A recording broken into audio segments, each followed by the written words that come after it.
ज्ञान योगी की इस अनोखी कक्षा में आपका स्वागत है। मैं हूं आरती। चलिए शुरू करते हैं आज का अध्याय। MS Excel 2007 के इस अध्याय में हम सीखेंगे IPMT और PPMT फॉर्मूलों का उपयोग करना। MS Excel 2007 के तहत इससे पहले हमने आपको PMT फॉर्मूले की मदद से EMI कैलकुलेट करना सिखाया था। अब अगर आप जानना चाहते हैं कि हर महीने की किश्त में कितना आपका इंटरेस्ट लग रहा है और कितना प्रिंसिपल अमाउंट आप पे कर रहे हैं, तो उन दोनों को हम अलग अलग कैलकुलेट कर सकते हैं। सबसे पहले हम देखते हैं इंटरेस्ट हम कैसे कैलकुलेट करें। इसके लिए सबसे पहले इस चार्ट में हम कितने मंथ्स तक हमको इंस्टॉलमेंट भरनी है वो मंथ्स डाल लेंगे। अब हमारा जो पीरियड है वो है 5 साल का, तो 5 गुणित 12 ये हो जाता है 60 महीने। तो सबसे पहले हम मंथ्स डाल लेते हैं।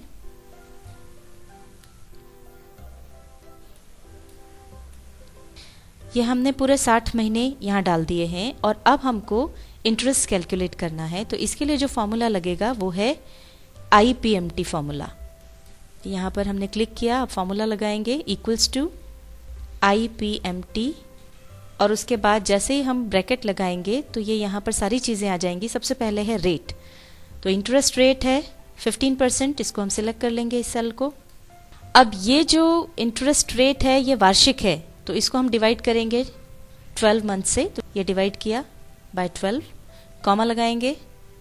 अगली चीज़ है पर, तो जिस महीने के लिए हम इंटरेस्ट निकाल रहे हैं उस मंथ वाली सेल को सिलेक्ट कर लेंगे। पहला महीना है तो इसको हमने सिलेक्ट किया, इसके बाद फिर कॉमा लगाएंगे और अब नंबर ऑफ पीरियड यहाँ पर हमको बताना है, वो है हमारा 5 साल। इसको हम सिलेक्ट करेंगे। 5 साल है मतलब हर साल में 12 महीने हैं, तो इसको मल्टीप्लाई करेंगे 12 से, फिर कॉमा लगाएंगे। अब हमको बतानी है प्रेजेंट वैल्यू, तो वो है 5 लाख। अब इस 5 लाख में से 1 लाख हम डाउन पेमेंट कर चुके हैं, तो इसको माइनस कर देंगे। माइनस का निशान लगा करके इसको सिलेक्ट कर लेंगे और अब एंटर प्रेस कर देंगे। अब ये यहाँ पर आ गया 5,000 रुपये। इसका मतलब ये हुआ कि हर महीने जो हम किश्त दे रहे हैं 9,516 रुपये की, उसमें पहले महीने में हम 5,000 रुपये इंटरेस्ट पे कर रहे हैं। अब ये जो डॉलर का निशान है उसको हम हटाने के लिए यहाँ पर क्लिक करेंगे और उसके बाद ये जो ऊपर कॉमा स्टाइल है उस पर क्लिक कर देंगे तो ये हट जाएगा। ये हो गया 5,000 रुपये। ये तो हुआ इंटरेस्ट। अब प्रिंसिपल अमाउंट को कैलकुलेट करने के लिए फॉर्मूला है PPMT। यहाँ पर क्लिक करेंगे। अब सबसे पहले इक्वल्स टू, फिर PPMT लिखेंगे, अब ब्रैकेट लगाएंगे।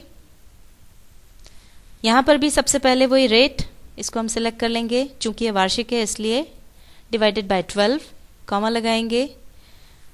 पर में चूंकि पहला महीना है इसलिए इसको सिलेक्ट करेंगे, पहले महीने को, कॉमा लगाएंगे। नंबर ऑफ पीरियड में ये 5 ईयर्स को सिलेक्ट करेंगे इनटू 12, फिर कॉमा लगाएंगे।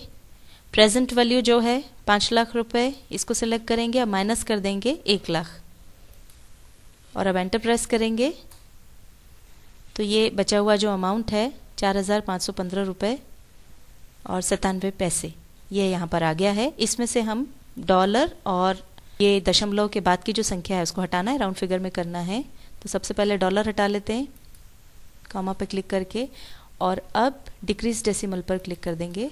तो अब ये इंटरेस्ट इतना है, प्रिंसिपल इतना है, इसका टोटल यहाँ पर आ जाएगा। टोटल के लिए इक्वल्स टू, इसको सिलेक्ट करेंगे, प्लस लगाएंगे और अब प्रिंसिपल अमाउंट को सिलेक्ट कर लेंगे, एंटर प्रेस करेंगे तो ये वापस हमारा जो अमाउंट था वो आ गया। डेसिमल हम हटा देते हैं। ये देखिए ये पूरा टोटल हो गया, 9,516 की किश्त यहाँ पर आ गई। अब इसी तरह से हमको पूरे 60 महीने के लिए इंटरेस्ट और प्रिंसिपल अमाउंट कैलकुलेट करना है। तो प्रायः जो हम करते हैं वो ये कि इसको सिलेक्ट किया और इसको फिर ड्रैग कर दिया। पर जब हमने इसको ड्रैग किया तो देखिए यहाँ पर ये इस फॉर्मूले ने काम नहीं किया। तो ऐसी स्थिति में अब हम क्या करें ये हम देखते हैं। अब सबसे पहले तो हम देखते हैं कि ये समस्या क्यों आई। तो अब यहाँ पर पहले जब हमने फॉर्मूला लगाया तो देखिए फॉर्मूला क्या है, यहाँ पर C9 है। सबसे पहले जो हमने ये इंटरेस्ट रेट लिया था वो आया C9/12। अब यहाँ पर सेकेंड मंथ के लिए जो फॉर्मूला है वो उसने C10 लिया और इस सेल की तरह ही ये जो सारे सेल्स हैं वो भी बदल गए हैं। ये पहले E3 था, ये C8 था, ये C6 और ये C7 था। जैसे जैसे हम आगे बढ़ते जाएंगे वो हर बार सेल बदल देगा और इसलिए वो फॉर्मूला यहाँ पर फिर काम नहीं करेगा। अब इन सारे सेल्स को हमको फिक्स करना होगा। उसको करने के लिए सबसे पहले तो हम इस सबको डिलीट कर देते हैं और अब वापस से हम फॉर्मूला अप्लाई करते हैं। ये हमने लगा इक्वल्स टू IPMT ब्रैकेट लगाया और रेट के लिए हमने चुना ये सेल 15% वाला, ये C9 आ गया। तो अब यहाँ पर ये वाली जो सेल है मतलब 15%, ये तो पूरे 60 महीने के लिए चेंज नहीं होने वाला है, हर बार 15% रहेगा, इसलिए हम इस सेल को फिक्स करना चाहते हैं। तो इसको फिक्स करने के लिए अब हम कीबोर्ड पर F4 जो की है उसको प्रेस कर देंगे। तो अब ये जो है ये सेल फिक्स हो गई। अब इसके बाद पर में हमको जिस महीने के लिए हम इंटरेस्ट कैलकुलेट कर रहे हैं वो महीना चुनना है। तो अब ये महीना तो चूंकि हर बार बदलेगा इसलिए इसको फिक्स करने की ज़रूरत नहीं है। तो हमने ये सेल सिलेक्ट कर लिया, फिर कॉमा लगाया। नंबर ऑफ पीरियड जो है वो है 5 साल, जिसमें हम 12 का गुणा करेंगे और चूंकि ये सेल भी हर बार फिक्स रहेगी इसलिए इसको सिलेक्ट करने के बाद इसको भी हम फिक्स कर देंगे F4 की प्रेस करके। और अब मल्टीप्लाइड बाय 12, कॉमा लगाने के बाद अब ये प्रेजेंट वैल्यू जो है हमारी वो भी चूंकि फिक्स्ड है तो पहले तो हमने प्राइस ये सिलेक्ट किया 5 लाख और अब F4 की प्रेस करके C6 को भी हम फिक्स कर देंगे। माइनस अब हमको ये सिलेक्ट करनी है 1 लाख रुपए और ये वाला सेल भी चूंकि हमको फिक्स करना है तो फिर से F4 की प्रेस कर देंगे और अब एंटर प्रेस करेंगे। तो ये हमारा वही आंसर आ गया। इसमें से डॉलर हम हटा देते हैं। जिस तरह से हमने इंटरेस्ट के लिए सेल्स फिक्स किए उसी तरह से हम प्रिंसिपल कैलकुलेट करने के लिए भी सेल्स को फिक्स कर देंगे। ये देखिए यहाँ पर भी फॉर्मूले में हमने जो जो सेल्स फिक्स करना थी उनको फिक्स कर दिया है और अब एंटर प्रेस करेंगे। ये प्रिंसिपल अमाउंट आ गया है और अब हम टोटल के लिए इक्वल्स टू इसको सिलेक्ट करके प्लस ये सिलेक्ट कर लेंगे, ये हमारा टोटल आ गया। और अब हम इस पूरे फॉर्मूले को सिलेक्ट करके और ड्रैग करेंगे। ये देखिए इस तरह से ये पूरे 60 महीने का जो इंटरेस्ट है और प्रिंसिपल अमाउंट है वो सब हमको यहाँ पर अब नजर आ रहा है।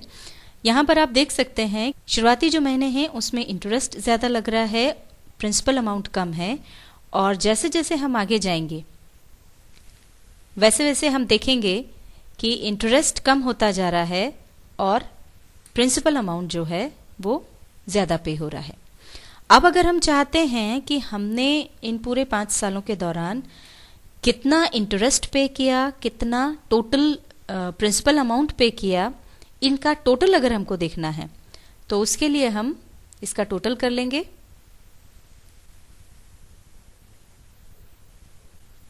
टोटल करने के लिए हम ऑटो सम पर क्लिक कर देंगे। अब यहां पर हम देख सकते हैं कि टोटल इंटरेस्ट जो हमने पे किया है वो है 1,70,958 रुपए और टोटल प्रिंसिपल अमाउंट हमने पे किया है 4 लाख रुपए। इस तरह से टोटल अमाउंट हमने पे किया 5,70,958 रुपए। तो यहाँ पर हम देख सकते हैं कि 5 लाख की जो कार थी वो हमको इसमें 1 लाख का डाउन पेमेंट भी हम जोड़ लें तो वो हमको पड़ी 6,70,958 रुपए में। और इसी तरह से कोई भी चीज अगर आपने किश्तों में ली है तो उसके बारे में आप जान सकते हैं कि कितना इंटरेस्ट आपने पे किया, कितना प्रिंसिपल अमाउंट पे किया।